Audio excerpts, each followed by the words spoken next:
Hello guys, nongeye kuguha ikaze. Uyu munsi muri iyi video tugiye kuba twarebera hamwe uko wabika cyangwa se wasevinga video zo kuri TikTok hatarimo username y'umuntu cyangwa se watermark. Wabonye yuko iyo downloadinze video kuri TikTok bisanzwe hazamo izina ry'umuntu, username y'umuntu, izina rye ukabona rigenda ricamo muri video, nyuma video yarangira ukabona hajemo n'akarugo ka TikTok akazamo izina rye. Aka kanya rero muri iyi video turaza kuba twarebera hamwe uko ushobora kuba wabika iyo video nta watermark cyangwa se username y'uwo muntu irimo mw'iyo video. Ikindi kandi turaza kuba twarebera hamwe uko wasevinga video yawe kuri TikTok byoroshye nanone utagombye kuyisevinga ngo igire iyo watermark n'ubundi. Hari igihe nk'umuntu aba akeneye gukoresha video ze zo kuri TikTok. Urugero, wumvisho nk'akaririmbo ushaka kugakorera challenge cyangwa se nakandi ka effect ushaka gushyira mu isura yawe, ugahita ufungura TikTok ariko ukavuga ati aka ka video ntago ndi buga saving ntago ndi buga posting, ahubwo nshaka kugasavinga kuri telefone yanjye, twatu effect na twaturirimbo turimo. Ibyo byose rero turaza kuba twabireba muri iyi video. Nongera kukwibutsa rero niba ugeze hano bwa mbere, kora subscribe, ukore kuri notification, usharing ino video, ukore like, comment n'ibindi bitandukanye kugira ngo ubutaha ninjya nshyiraho video, uko nshyizeho video ujye ubona ka notification, uko nshyizeho video ubona akantu kasonye muri telefone yawe kanaka ashyizeho video, bijya bikorohera kuba wayibona unayirebe. Niba witeguye rero, fata telefone yawe nkwereke uburyo bikorwa. Uzakora iki rero? Uzaza kuri TikTok. Nuza kuri TikTok ukaba wabonye aka video wagakunze, uzakora iki? Uzaza ukore kwa aka kantu ka share. Dore aka kantu nkuko kareba uzagakoraho. Nubara gukora kwa aka kantu ka share ukora iki? Dore utu tuntu ureba hano, tutuntu uratubona. Nuvuga ngo uzaza ujya hano handitse copy link, dore ngaha. Nuvuga ngo usanze copy link itari hano, itari kuri ruhande, ishobora kuza hirya ino. Icyo gihe uzakurura nanone urebe ko wabona copy link aho hantu. Uzaza rero wikorere kuri copy link ngiyi nkuko uyireba, ubundi uyikoreho. Ubwo no kuvuga ngo link y'iyi video tuzatwaye copy, iyi video link ya tuzatwaye copy. Tuzakora iki rero? Tuzafunga TikTok, dufungure Google Chrome. Wafungura Google Chrome, wafungura Opera Mini, wafungura Mozilla, wafungura Phoenix, biterwa na browser ukoresha ujya gushakisha ibintu runaka cyangwa se ugiye ku mbuga runaka. Hano rero muri search yacu tuzaza twandikemo ijambo TikTok mate, ubundi wemeze. Mara kwandikamo TikTok mate, uzaza kuri website yabo iyi ngiyi TikTok mate, ukandeho. Numara gukandaho uzakora iki? Hano uri kuhareba ahantu urabona kano kanya n'ahantu handitse imbere download, aka kantu k'aka kanya kano kanditsemo ngo TikTok video link, uzaza ukandemo n'urutoki. Hari igihe nerekaga abantu video y'uburyo babikora ugasanga ngo nagabibonye, uraza ugashyiramo urutoki mwaka kazu ukagumishamo umwanya paka haje aka kantu ureba kanditseho paste kumweru. Uzagakoraho rero ko akantu kanditseho paste, uri kuvuga ngo ya link tumaze kuyipastingamo muri aka kanya, muri aka kazu kumweru. Iyo urangije gupastingamo link ukora iki? Uraza ukaza hano handitse download, wamara gukanda kuri download nuvuga ngo urategereza. Urabona hano hagenda haza ibintu by'ibi ad, ureba ukuntu ubimoving ubicanceling ukabivanamo. Urabona video ngiyi ya video twarebaga yaje. Icyo turi bukore ni iki rero? Hano dufite uburyo butandukanye bwo kudownloading. Hari aho kudownloading hasanzwe, hari kudownloading HD ariko ukabanza ukareba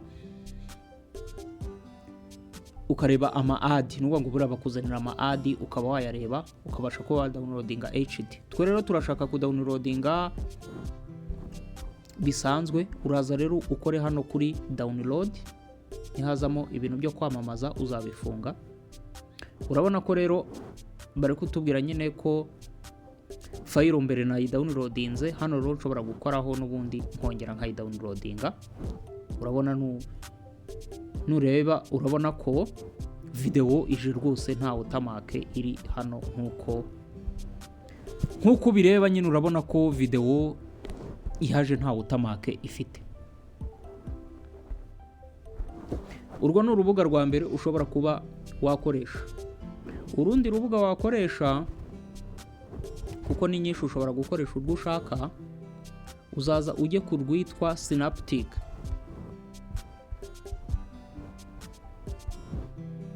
Synaptic dore nguru.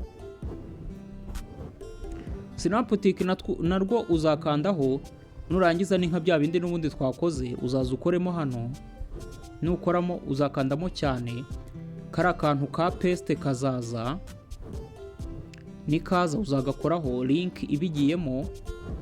Nurangiza ujya hano handitse download, nujya kuri download uzategereza yuko iyo link irodinga, uzaza n'ubundi uhitemo karito ushaka HD n'ibindi. Naho urabona ko uzareba ama ad n'ibindi bitandukanye. Ushobora rero gukanda kuri download ubundi ugahita udownloadinga video yawe ukaza kuyisanga muri telefone. Noneho tugeze hahandi twavuze yuko dushobora kuba noneho twabika video yacu itarimo watermark. Uzabigenza gute? Tuvuge ushutinze video, ushaka gushyiramo utuntu tw'utu-effect n'utundi dusanzwe, ugashaka kubika iyo video utayipostinze, nabyo birashoboka. Za kuri TikTok,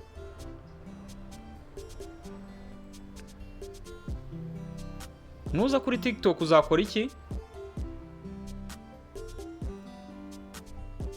Uzaza uze hano kwaka akamenyetso ko guteranya.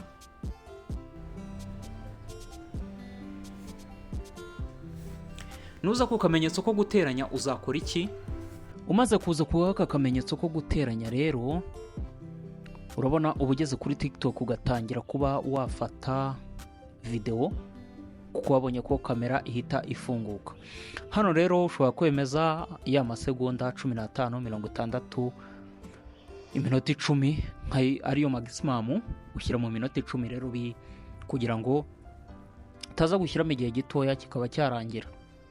Hano rero ushobora kwemeza n'ibindi bitandukanye, ukaba hari hejuru urabona ko hariho add sound. Hano ushobora kuza ugashyiraho n'ama effect hano ku ruhande n'ibindi bitandukanye, kuko hari hejuru nkuko bireba nyine hariho add sound. Uruvuga ngo ugiye gushaka ya ma sound ari gutrendinga cyangwa se n'ibindi bitandukanye, ukabasha kuba wabishyiramo ubundi kugira ngo ukore video yawe. Iyo urangije rero kuba wabyemeza, ukora iki? Ukora ku iki kibuto gitukura, ubundi ugatangira ugashutinga video yawe cyangwa se ugafata video yawe. Ubwo bizaterwa n'ibyo uzaba ukora.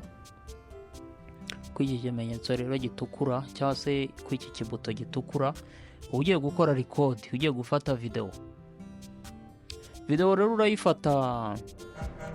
Warangiza kuyifata ukora kwa kantu gatukura ukemeza video yawe, ukamera nk'ugiye kuyipostinga.